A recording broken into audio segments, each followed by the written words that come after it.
Ассалаумағалейкум ағайын, қалайсыздар? Шаруашылықтарыңыз қалай болып жатыр?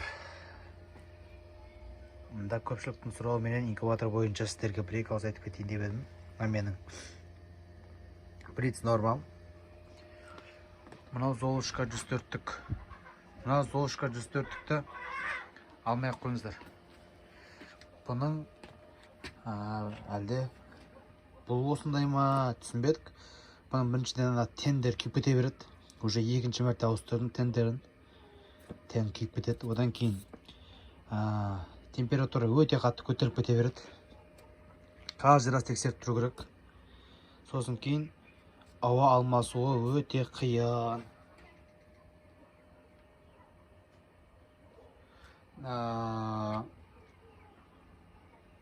Міне Золушканы алмай қойларыңыз кеңес берем. Арзан болса да керек жоқ. Бұдан көрі мынау Блиц норма. Бұның бір жақсы жері автоматика, өзі аударады. Одан кейін екі ванночка болады ішінде. Мынау шетте, біреуі мына жағында, мына екіншісі су құятыны. Осы екеуін толтырып қоясыздар. Жұмыртқа саласыздар. Менде Кучинский юбилейный жұмыртқасы тұр. Мынау картондардың арасына қыстырып қойыңыздар өйстіп. Чтоб ана жұмыртқа аунатқан кезде қимылдамау керек. Мына температура түсіп кетті деп жатыр. Қазір өлшей салайын. Плюсті басып қойсаңыздар, температура жаңағы сигнал өшеді. Одан кейін екі ванночканы толтырасыздар да. Мынау влажностьті 35-ке қойып қойыңыздар. Не үшін? 35-ке қойып қойыңыздар, ешқандай өзгертпеңіздер оны. 19-шы күні келген кезде де переворотты өшіресіздер да, бірақ влажность 35-те тұра берсін. Өйткені мына жақта міне ауа соратын бар мынау. Міне осы и мына жағында, міне мына жағында 3, жоғарыда 4, астында 4. Міне осыдан ауа сорады, яғни сіздер жаңағыдай ел жұрттар сияқты оны әр күн сайын 19 күннен бастап 5 минут ашып қойып әуре болмайсыздар.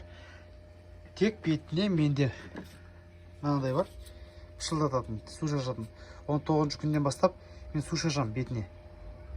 Жұмыртқаға ше, влажность сөйтіп көтеремін да мен. Бірақ мынаған тиіспеймін. Сол кезде жұмыртқадағы балапан демалады осы арқылы. Оған каждый раз жаңағыдай крышкасын ашып жүрудің еш қажеті жоқ.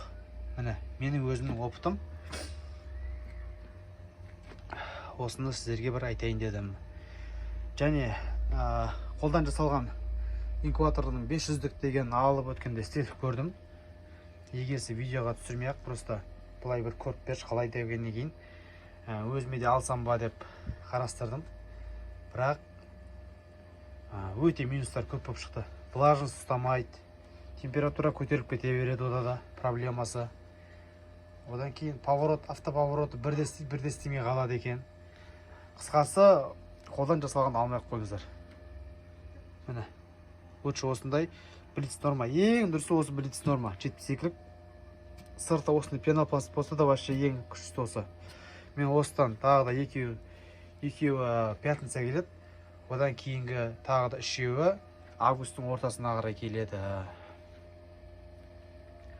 Заказ беріп қойдым.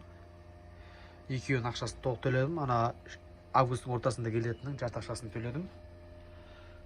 Жалпы тек қана өзім осы Блиц норма дегенді құптап отырман. Міне. Температура 37-8 менде. Бастап қоям. Жұмыртқа ашып шыққанша менде осы 37-8-де тұрады. Мен бұны түсірмеймін. Жұрттар түсіріп атады әйтеуір ютубта көрем. Оның дымда қажет жоқ оны. Түсіретін жұмыртқа ысып кетеді бірден ке дейді. Бәлесі жоқ, Аллаға шүкір барлығы ашып жатыр. Жұмыртқаның аплоды жақсы болса, бұл инкубатор ашып береді. Ешқандай проблемасы жоқ. Тек қана 19 күннен бастап суды жақсылап сеуіп отсаңыздар, күніне бір 4-5 мәрте су сеуіп тұрсаңыздар, болды. Ешқандай проблема жоқ. Сіздерге ашып береді жұмыртқаңызды. Мына осы инкубатор бойынша сіздерге мағлұмат. қысқаша генофондтан келген уже жаңағы тауықтар туып жатыр, жайлап күніне уже 5-6 алып жатыр жұмыртқа. Міне ол бойынша бірақ әлі кішкентай, әлі үлкейген жоқ. Жұмыртқасы да үлкейген жоқ әлі. Құдай қаласа келесі айдың ортасына қарай уже жұмыртқасы мынандайға келу керек. Міне стандарт неғаша осындай.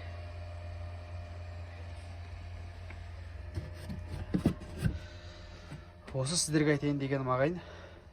Шаруашылықтарыңыз дами берсін, тек қана алға ағайын. Сұрақтар болса комментарийға жазыңыздар, жауап беруге тырысамын.